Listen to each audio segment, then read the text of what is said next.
Welcome to Ghoulish Gab, always spooky, always under 7 minutes. Today we're talking about some made-for-streaming horrors. Made for screaming? Is there a bad joke there?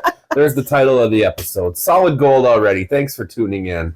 So we're going to talk about, back in the day you had movies that were made for television, or then you had direct-to-video. Now you have things that are made just for streaming.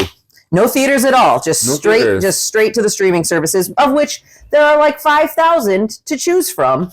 And if you have all of them, you end up paying just as much as if you had cable. Yes, also true. The first one I'm going to mention is actually a series, the Creepshow series on Shudder, which of course you had the Creepshow movies, and then a bajillion years later, starting in 2019, you have the Creepshow anthology television series, which is great because there's a lack of horror anthology television, if you will. And this one is great. I mean, they do a pretty good job of, you can't capture the 80s vibe exactly, but they get the tone for the most part of the series into a modern television show. There's 26 episodes over 4 seasons, so they're not like cranking out a ton of them.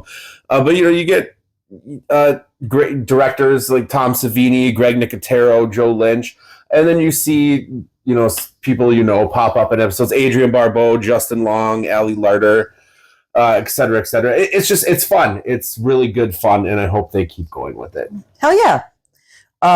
I picked I think this is one of my favorites that was made for streaming of all genres, not just horror. The Babysitter, which was made for Netflix. Yeah. So it stars Samara Weaving. It's from 2017. Mm-hmm. And the idea being that this super hot babysitter is paying attention to this kid, and you look at this kid and you're like, you are too old to need a babysitter. Right, yes. You do not need, but it's okay because the babysitter's hot, blah, blah, blah. Anyway, turns out she's in a cult. And there's magic spells going on.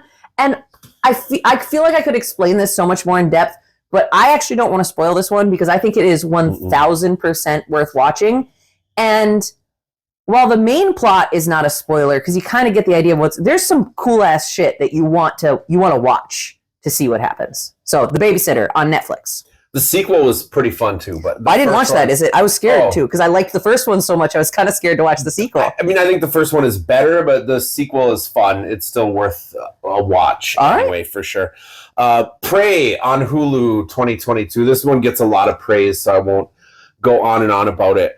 But it's a Predator. It's in the Predator series, and it takes place long before any of the other Predator movies.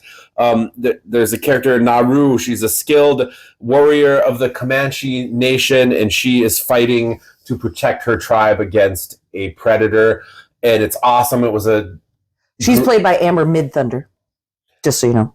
And it was a wonderful step in the right direction for this franchise if it wants to do something that's the same but slightly different. I also would recommend, if you have a chance, you can watch it in English, but they also did a full dubbed over version in Comanche. So you can watch it in Comanche with the English subtitles, because I don't speak Comanche, but it adds a whole different vibe to it. It's really cool. Do it. Okay. Also for Netflix, Tao. Did you ever watch Tao? I don't think I did. All right, so Tao is from 2018, and this woman is captured, and basically she's being experimented on, and the guy who is experimenting on her locks her in this house, which is completely controlled by this AI system known as Tao, and she it's with her it's becoming sentient. So it starts to feel sorry for her, and at one point it fucks up and gets punished. And then she realizes that when the creator punishes this AI system, all of a sudden all these security things set in place stop working the way they're supposed to, and it helps her plan this elaborate getaway. It's really good. I enjoyed it deeply, and it harnesses one of my biggest fears of AI taking over the world. Sounds terrifying. Revenge, made for Shudder, again, 2017. So this was, I'm going to say her name wrong, but Coralie Farget's first film. She's the one who did The Substance. And this movie is bloody as fuck. I mean, it's called Revenge. It's a revenge movie, and it's just fucking bloody and wild. And if you enjoy revenge movies, you have to give this one a watch and just watch it. It's wild and bloody. Did I mention it's bloody? Because it's fucking bloody. All right, we're almost out of time, so I got one more quick one, which is technically a television show. Twisted Metal, which got released on Peacock. First of all, hilarious.